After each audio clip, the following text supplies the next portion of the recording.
What's up, it's Phil from Phil Will Expose. In today's episode, I'm bringing you guys a part 4 of 6 things that novices shouldn't have to worry about right now.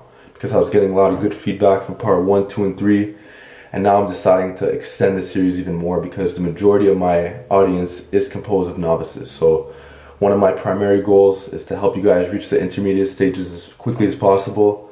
So let's get into it. Okay, so the first thing that novices shouldn't have to worry about right now is making a new program or customizing the one that they're currently running. Now, this doesn't mean that you can't customize or create your own programs in the future, but as of right now, you're a novice, your strength is not up to par, along with your muscular development, and that's just that. You just have to pay your dues, follow a program that somebody else wrote, follow it to the T, milk the gains for all they're worth, reach the intermediate stage, and maybe when you're intermediate or maybe mid-intermediate, then you could start making tweaks, maybe even create your own program. But for now, just pay your dues, run the system the way it's written, and that's it.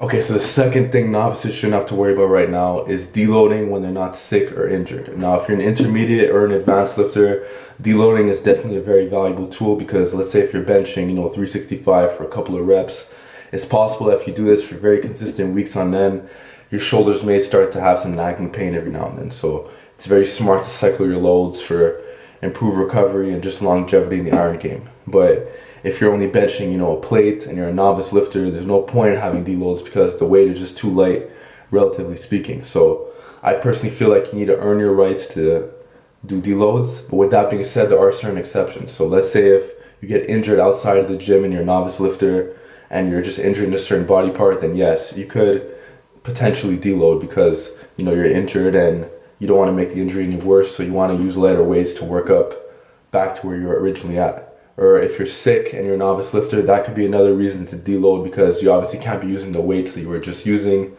due to sickness. So those are the only cases, in my opinion, when you should deload when you're a novice lifter, if you're sick or if you're injured.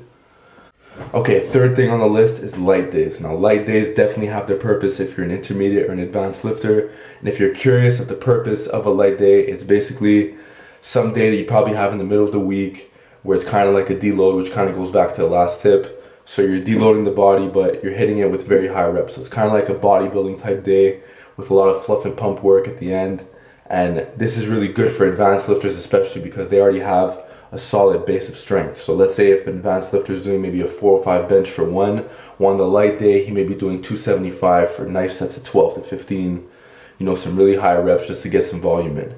On the other hand, if you're a novice lifter, there's no point in having a light day because you're already lifting light even with your low reps. So if you're a novice lifter and you're doing, a 185 bench for 5 reps, then what, you're gonna have a light day and do 95-pound bench for sets of 20, there's no point because you haven't built your strength and size foundation yet. So in my opinion, when you're a novice, the light day is not necessary. Okay, so the fourth thing novices shouldn't worry about right now is psyching up like crazy before big lifts. Now, psyching up, it may have its place for certain advanced and intermediate lifters. In my opinion, I'm not a big advocate of psyching up because I think it's really hard in your recovery and it's just not necessary. In my opinion, it's a bit of a waste of energy. I'd rather use that energy to just work on my technique during the set and just stay calm, not panic too much. But some people need that extra psych. But the problem is that if you're a novice lifter and you're screaming and you're just psyching yourself up like crazy for like a 135-pound bench, you're basically getting into the habit of psyching yourself up before big lifts. And then what's going to happen when you reach the intermediate stage? What's going to happen when you reach the advanced stage if you even reach there? You're going to need even more and more psyching, then you're probably going to need more and more psyching with coffee, and you're just going to need all this extra hype just to start a set. In my opinion, it's not necessary and it's definitely not mandatory to make progress, but this is definitely debatable. And let me know in the comment section what you think about this one. Okay, so number 5 is my biggest pet peeve of them all. It's novices who use the genetic excuse. Now, if you're an advanced lifter, there definitely is some merit to this because you're probably competing at a high level and you're probably reaching the quote-unquote genetic potential. On the other hand, if you're a novice lifter, you don't have the right to be using this excuse because it doesn't matter how long your arms are or how long your legs are, you can still reach a 2-plate bench and a 3-plate squat. So unless if you're really crippled or handicapped or seriously injured, there's no excuses and the genetic excuse shouldn't even come out of your mouth.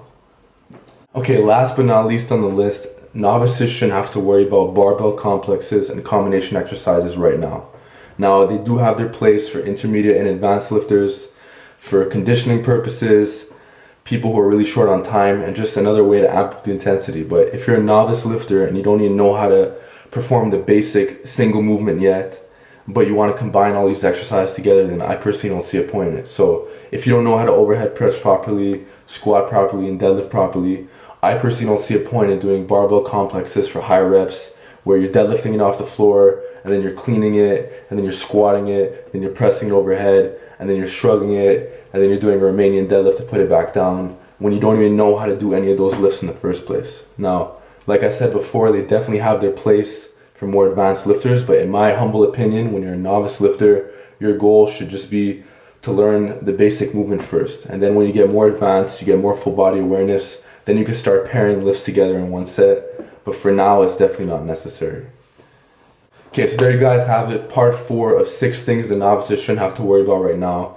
So we're really ending the series very soon, but up to date, let me know what you think. Let me know if you learn a lot of stuff up to date, and let me know how close you guys are to the intermediate stages. I'd love to hear your progress. And with that, I'll see you guys in the next video.